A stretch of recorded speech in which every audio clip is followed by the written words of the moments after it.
Hello, Prump. I'm Dr. Reiner, your host of the Independent Medical Group, or the Independent Doctors of Prump.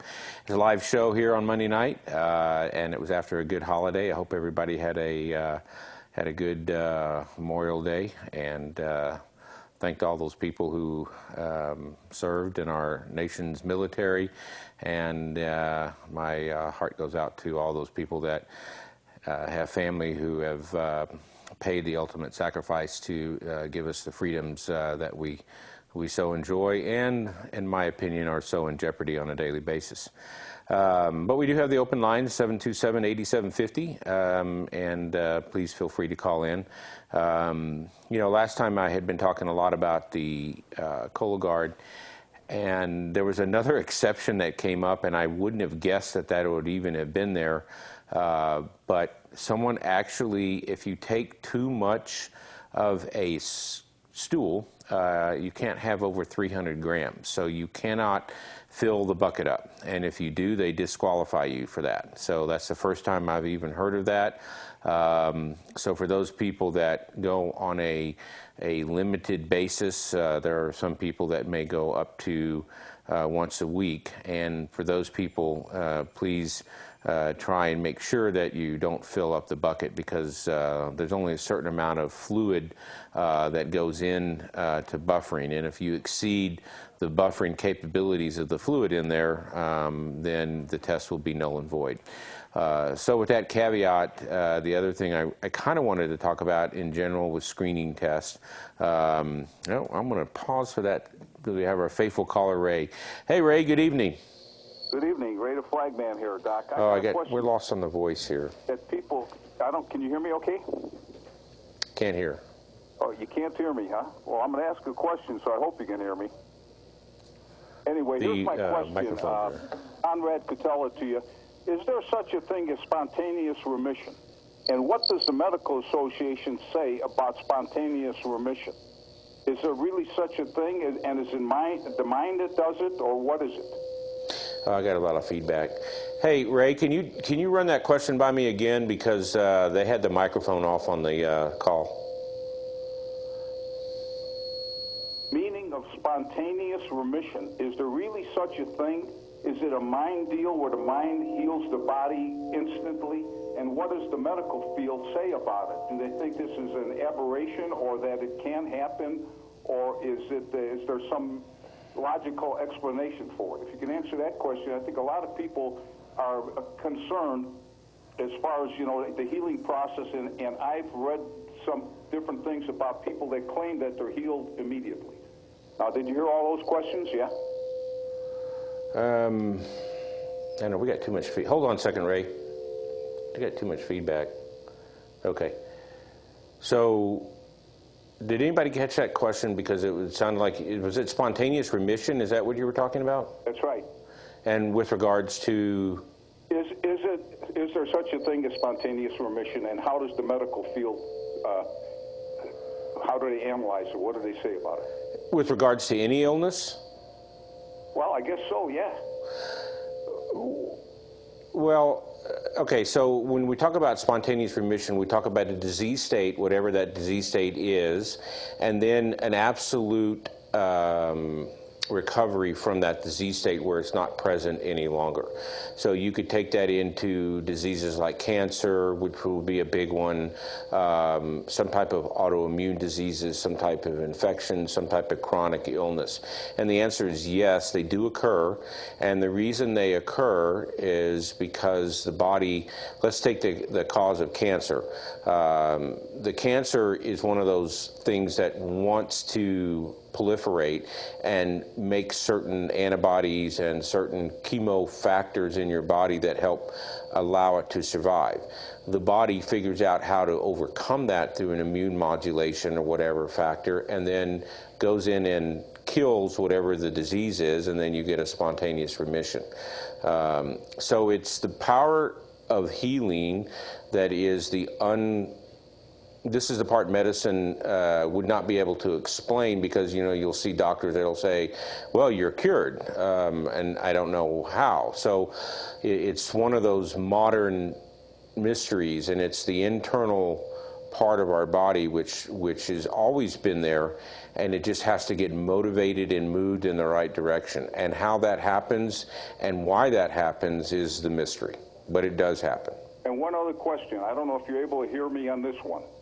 Is there such, there's an expression, all healing is self-healing. Well, I would agree with that, and there's a lot of research that's done on.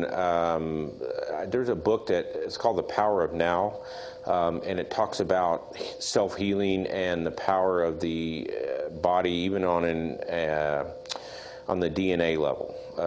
And very few people have been able to transcend that metamorphosis into that healing power that's within our body. And you're getting into a deep psychological area where people learn how to filter out all of the bad stuff that's in the world today that holds them back, that doesn't allow them to be successful. I mean, you have to peel away numerous layers of the ego which have been piled on people over time.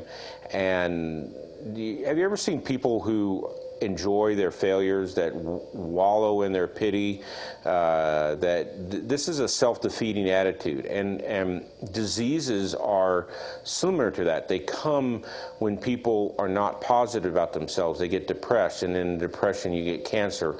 You basically, hold on a second, let me turn that down. I don't want to hear myself because it, okay, and you can turn it up if you ask the question because I get a lot of feedback. But there is this big power of the body, and being able to turn in and look in ourselves and peel away the layers of the bad stuff that has been piled on. This goes back to a thought that I've had about forgiveness of people that are bad people that do bad things. And it goes back to this: when a baby is born, and when you're born, you are really the purest of human flesh that can possibly be in existence.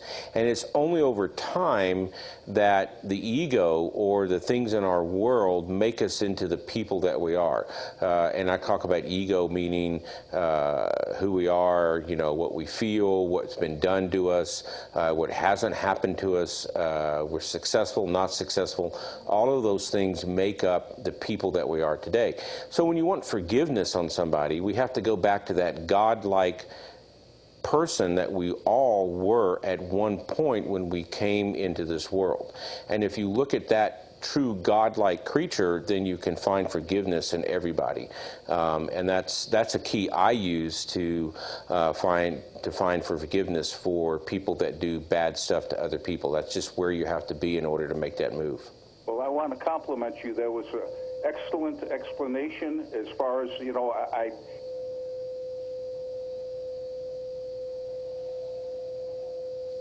I don't know what happened. Are you there? Well, if he's there, he can call back. I mean, I don't know. We lost him for a minute. So, but there's a book out there called The Power of Now, and it goes into that level. And I found it,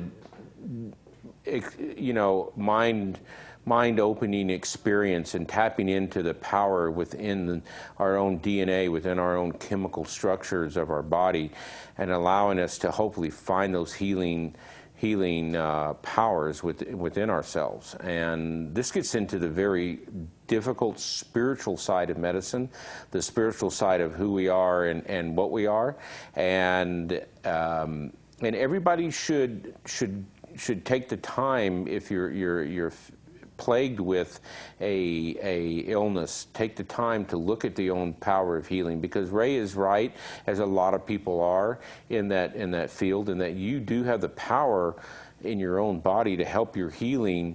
Or you choose, you make a choice. Do you choose to be powerful, or do you choose to be powerless? And powerless comes from a hopeless situation where you feel defeated and you feel flattened out by what has happened to you in the world. Or do you choose to say, I don't need to be a victim of someone else's meanness, ugliness, or things of that nature? Or do I tend to say, listen, there is this godlike creature in all of us, and I'm going to focus on that. And I attended my stepson's graduation on last Wednesday, and it was in Houston. And of course, you have all the speakers that come up, and this is a high school graduation, of course. And one of the things that struck me in this one person giving this commencement speech, and she was a student, and she was very well spoken. She was very eloquent, and she almost had this talk almost memorized. And she was talking about one of the things that came up, and you knew it was going to come up, is school shootings.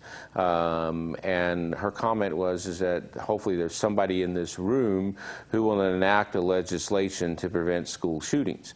And so I obviously disagree with that, because you can't legislate morality. I mean, those laws are already on the books, and yet they don't prevent people from committing these types of atrocities.